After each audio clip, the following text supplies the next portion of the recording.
Irmãos caríssimos, hoje a igreja celebra a comemoração de todos os fiéis defuntos. É uma comemoração muito importante porque, na medida em que vamos vivendo, é impressionante quanto nós vamos colecionando amigos do lado de lá. Esses dias mesmo eu estava pensando quantas pessoas queridas da minha vida que já morreram. Quando a gente é jovem, a gente não tem muito essa experiência. Porque as pessoas que a gente gosta estão todas vivas. E à medida que a gente vai vivendo, que a morte vai se tornando para nós uma realidade cada vez mais inevitável. Assim, a igreja nos coloca diante desse mistério. E, de algum modo, todo o mês de novembro é dedicado a essa grande realidade da morte. Ora, a igreja sempre orou pelos mortos. E isso vem desde a antiga aliança. Os judeus rezavam pelos mortos e ofereciam os sacrifícios no templo também por eles. E o testemunho disso está no primeiro e no segundo livro dos Macabeus. É interessante que os nossos queridos irmãos evangélicos rejeitaram esses livros na sua Bíblia, porque também, de acordo com diversas opiniões ao longo da história, entendem que esses livros não são inspirados por Deus. Ora, mas no caso, o que vale mais para que nós entendamos de onde vem a oração que a igreja faz pelos mortos, não é tanto a autoridade do texto em si, mas a autoridade do testemunho que ali está registrado. Ou seja, os judeus já rezavam pelas almas dos falecidos. E não apenas rezavam, mas ofereciam sacrifícios no templo por elas. Quando nós chegamos ao Novo Testamento, nós temos a realidade do que nós chamamos de purgatório presente, embora a palavra purgatório não esteja, de fato, no texto da Sagrada Escritura. Existem pelo menos 2 textos em que isso aparece de uma maneira um pouco mais clara, ao menos insinuada. Quando Nosso Senhor, falando sobre o pecado contra o Espírito Santo, diz que esse pecado não será perdoado nem neste mundo, nem no vindouro, dando a entender que há pecados que podem ser perdoados do lado de lá. E depois São Paulo, na segunda carta aos Coríntios, diz que alguns serão salvos como que passando pelo fogo, dando a entender que há um fogo de purificação para aqueles que, tendo sido redimidos desse mundo, ainda precisam expiar alguma falta. Ora, mas como entender isso?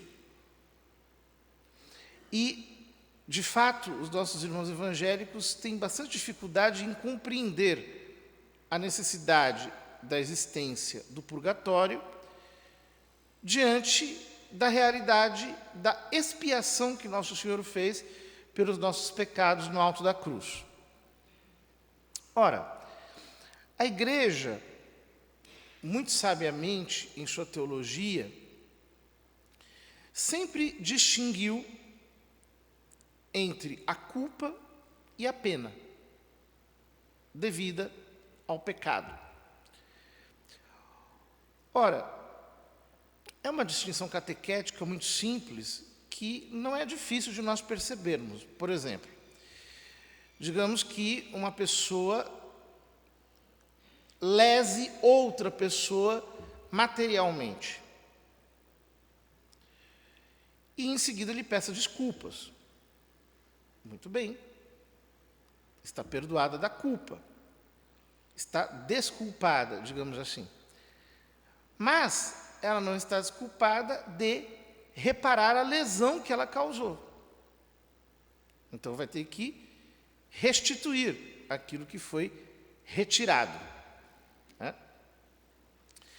Ora, o que acontece é que o pecado é uma lesão real, que nós nem sempre percebemos.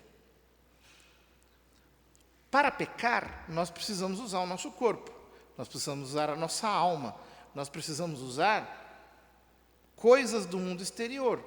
Nós precisamos usar, sobretudo, o espaço em que nós estamos e, mais especialmente ainda, o tempo em que nós nos encontramos.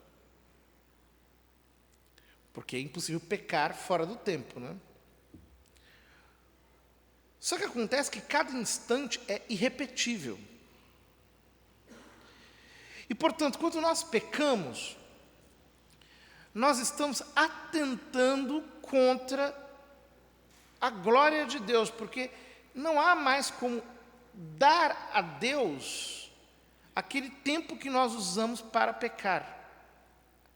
Aquele instante é irrepetível, nós nunca mais estaremos naquela situação concreta.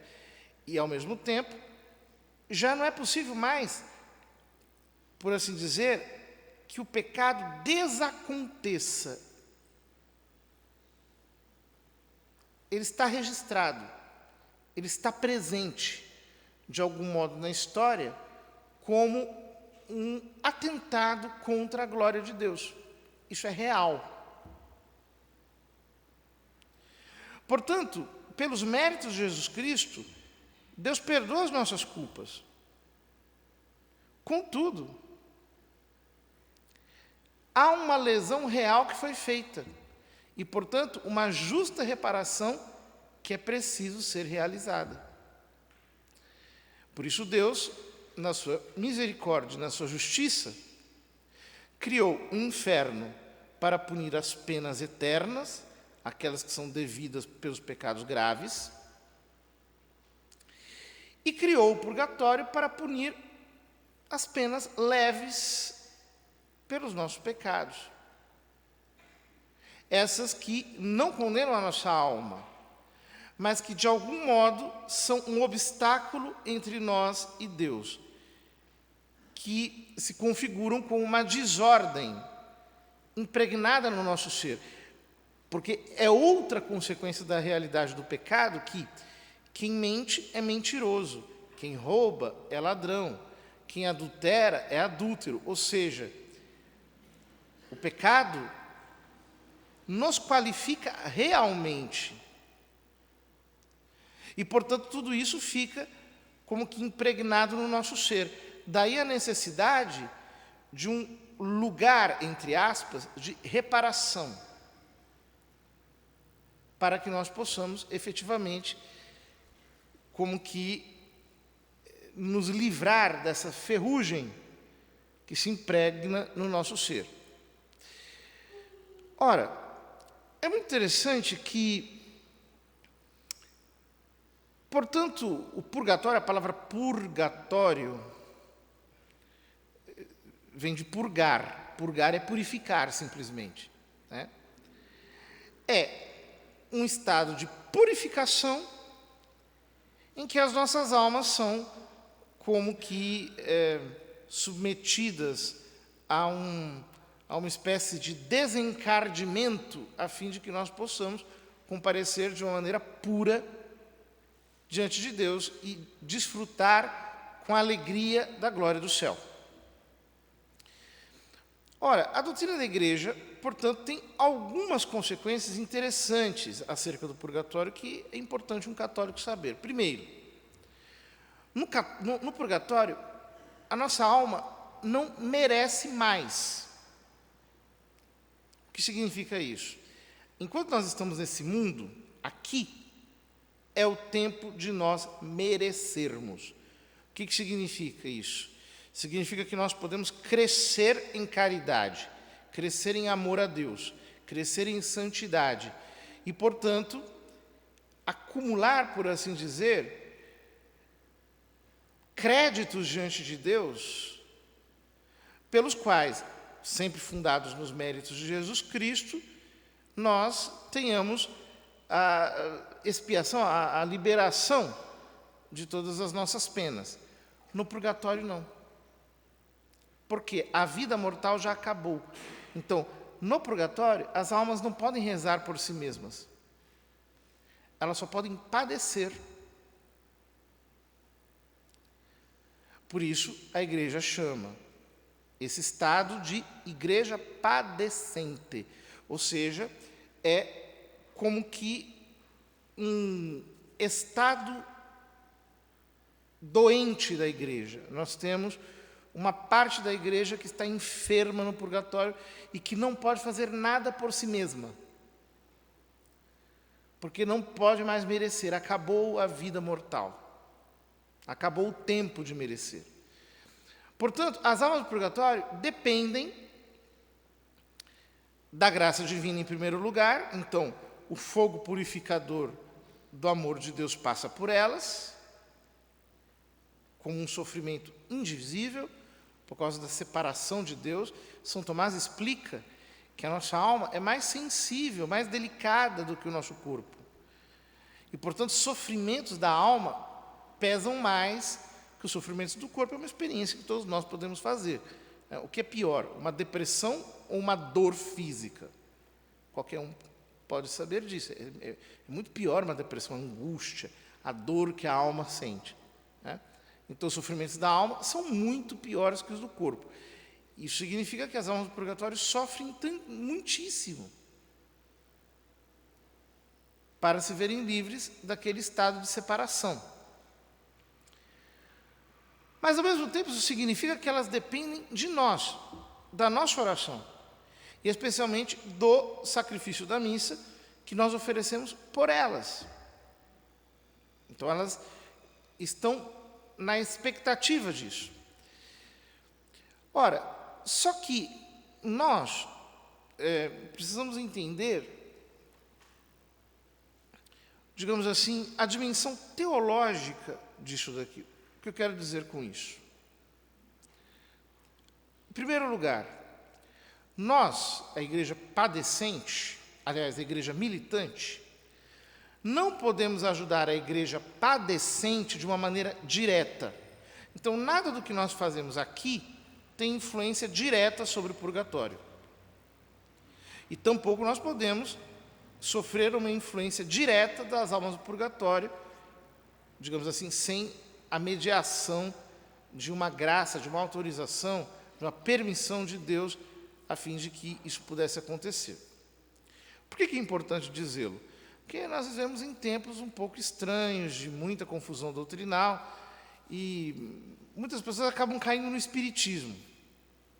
Então, querendo invocar almas, ou querendo conviver com almas. Nós não podemos fazer absolutamente nada disso, por quê?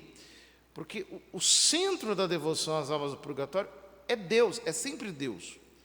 O que significa isso? Primeiro, as orações que nós fazemos por elas são a modo de sufrágio. A palavra sufrágio vem do latim subfragium, ou seja, debaixo de grito. O que significa isso? A gente também fala quando vai votar em algum candidato nas eleições, que nós estamos lhe dando o nosso sufrágio. Quer dizer, o voto é uma espécie de grito que nós damos para a eleição de alguém. Mas quem é que escolhe quem vai ser eleito? Quem escolhe quem vai ser eleito é a totalidade do povo. Não é que o meu voto diretamente elege o candidato. Do mesmo jeito que não é a minha oração que diretamente age sobre a alma do purgatório. Nós apresentamos a Deus um grito em favor delas. E Deus pode receber a nossa oração e aplicar essa oração em favor delas. Mas isso sempre depende de uma vontade soberana dele. É ele quem decide. É importante dizer isso, porque ele é o centro da devoção às almas do purgatório. Mas ele é louvado quando nós rezamos pelas almas do purgatório. E isso em dois sentidos. Em primeiro lugar, porque esta é uma obra de caridade. E toda a obra de caridade louva a Deus, porque o princípio da caridade é Ele. É Ele que nos tornou irmãos pelo sangue de Jesus Cristo. Então, portanto, os atos de caridade só são possíveis por causa dele. Mas isso também porque ele quer se unir às almas. Ele quer que as almas saiam do purgatório e se unam a ele. Jesus Cristo quer se unir, digamos assim, a essas suas esposas, que ainda estão impedidas de se unir a ele. Portanto, quando nós rezamos por uma alma do purgatório, nós estamos sumamente louvando a Jesus Cristo. E realizando um ato de caridade extraordinário. Por quê? Porque rezar pelos mortos é mais importante do que rezar pelos vivos. Quando eu li isso no livro do padre Faber, um sacerdote do oratório de São Felipe Neri, que escreveu um tratado sobre as almas do purgatório, eu estava num avião, quase que eu pulei do banco quando eu li isso. Né? Por quê? Parece uma coisa um pouco curiosa essa. Se as almas do purgatório já estão salvas, apenas aguardando o momento da união com Jesus Cristo, por que é mais importante rezar por elas do que pelos vivos cuja salvação ainda está em risco? Essa é a nossa consideração humana e carnal, né?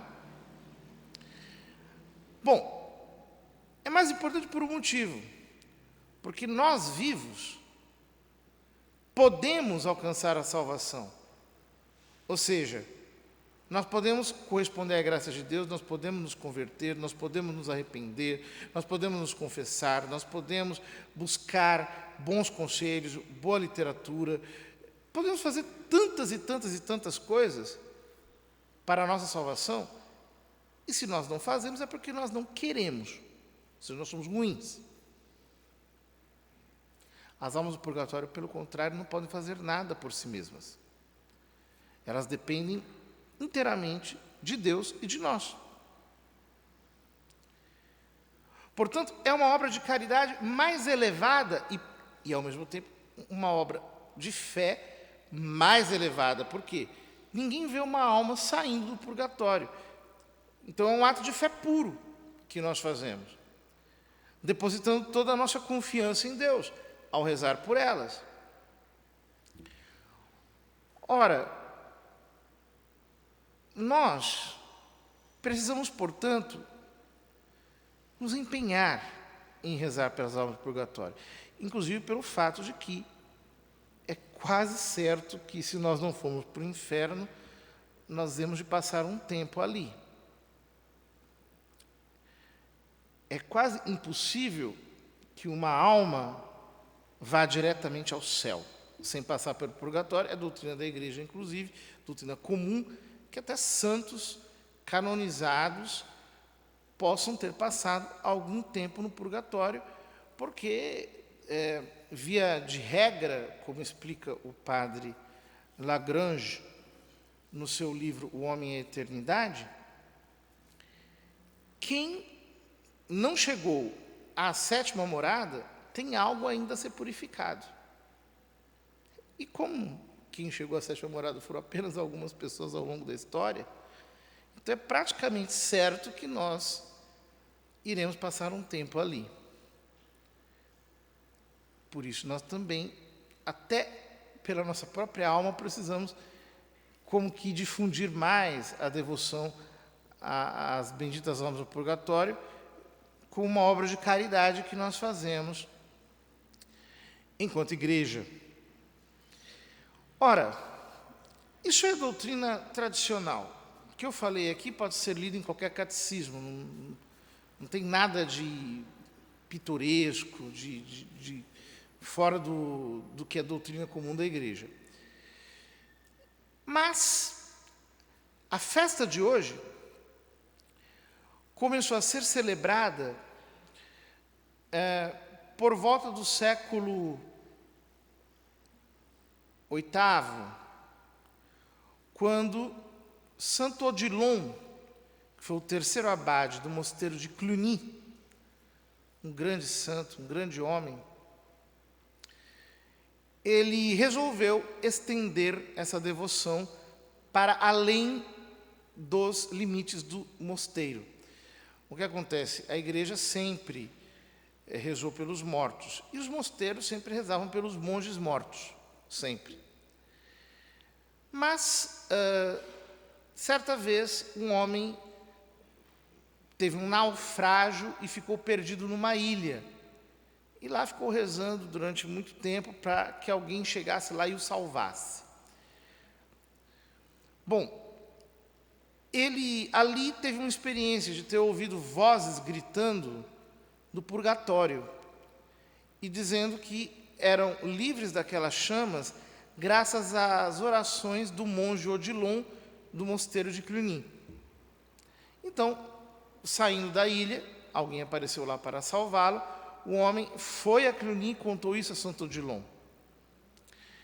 Então, Santo Odilon resolveu que, para além daquele mosteiro, o mosteiro de Cluny, todos os mosteiros dependentes da ordem de Cluny, que eram 1000 mosteiros na época, começassem a celebrar um dia de orações em sufrágio por todos os fiéis defuntos, que era o dia 2 de novembro. Por que 2 de novembro? Porque no dia 1º, dia de Todos os Santos, e, portanto, o dia seguinte seria o dia mais adequado para rezar por todos os justos que estão no purgatório. Ora, como a ordem de Cluny tinha 1000 mosteiros, então, rapidamente, a festa, a comemoração de hoje, se espalhou por toda a Europa e a igreja foi, em benefício das almas do purgatório, estendendo mais e mais, digamos assim, os privilégios dessa devoção.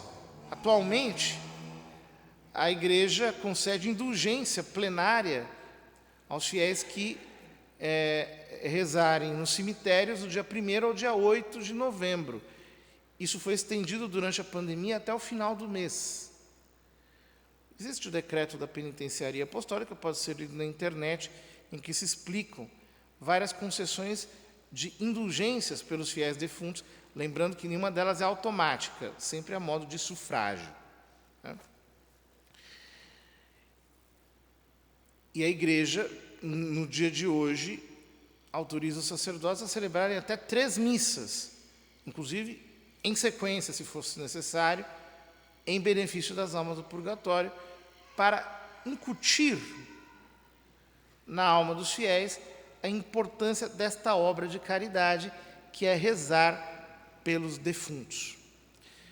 Queridos irmãos, vamos fazer isso, vamos rezar pelas almas, vamos pedir, não apenas pelas almas dos nossos fiéis falecidos, mas pelas almas de todos os fiéis defuntos, de uma maneira geral, porque esta é uma obra de caridade, não apenas tradicional, fundada no testemunho das Sagradas Escrituras, mas muito importante para que nós aprendamos a lidar com a realidade da morte, que é a mais enigmática de todas as realidades com as quais nós temos que lidar em nossa existência. Que Deus nos ajude. E então, na medida em que a vida vai passando e nós fomos tendo mais amigos e mais amigos e mais amigos do lado de lá, nós vamos nos familiarizando com a ideia de que um dia chegará a nossa hora e tomara que seja um momento agradável, um momento de reencontro com Deus, em primeiro lugar, a quem poderemos ver face a face, e quem sabe, com tantas pessoas amigas que possam estar lá no céu, depois de terem passado por um período de purificação, ajudadas pelas nossas orações.